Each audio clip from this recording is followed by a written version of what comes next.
Well, the family of Andre Piehl, the triathlete who was killed after being run over while out cycling early last month, has called for justice for their loved one. The tragedy occurred in Lanseria, west of Johannesburg.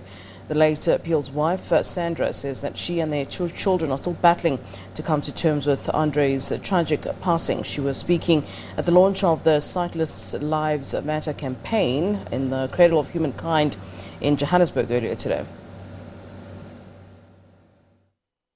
Yeah, I think it's really difficult. I think nothing prepares you for a tragedy like this. As I said, sort of you say goodbye to your husband and 40 minutes later, your whole world changes. So it's been a really, really difficult journey. But we are just so grateful for the army that surrounds us, from the cycling community to our family and friends that have been walking this journey. As you say, it's really, really fresh.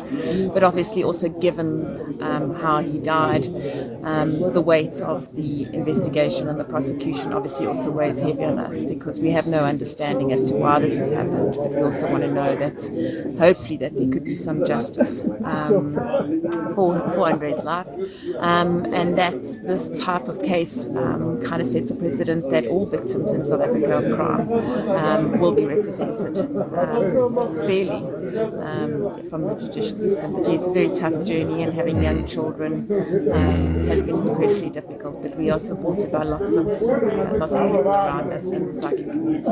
Piehl and fellow cyclist Jean-Francois Duprier were returning from a training ride when they were hit by a driver in an SUV Porsche. Duprier is still recovering from the accident. I fortunately don't remember anything about the accident. I think the body is a wonderful thing, and it protects you, and so I don't recall anything about the accident. I don't even remember flying in a chopper to Mill Park. I'm hospitalizing for nearly four weeks, 2 weeks in ICU. But as I said, God was gracious, and I was fortunate to survive.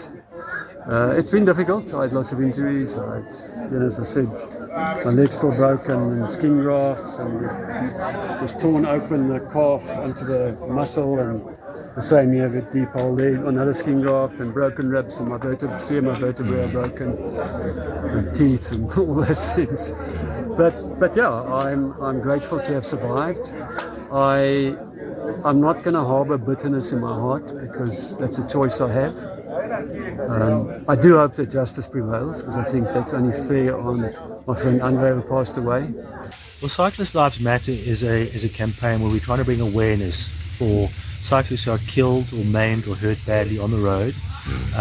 We don't believe there's enough attention brought to it, or prosecutions brought behind these kinds of cases. So what we're trying to do is create awareness and change the behavior for not only cyclists but also road users as well, being it motorists or pedestrians, to say, guys, we need to share the road. There needs to be common respect or mutual respect for everyone on the road.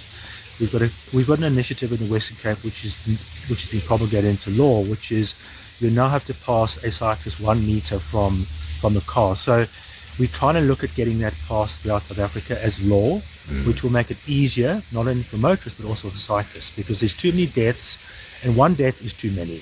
The Pedal Power Association and Cycle Lab have called for safety and security for cyclists and tolerance between motorists and riders.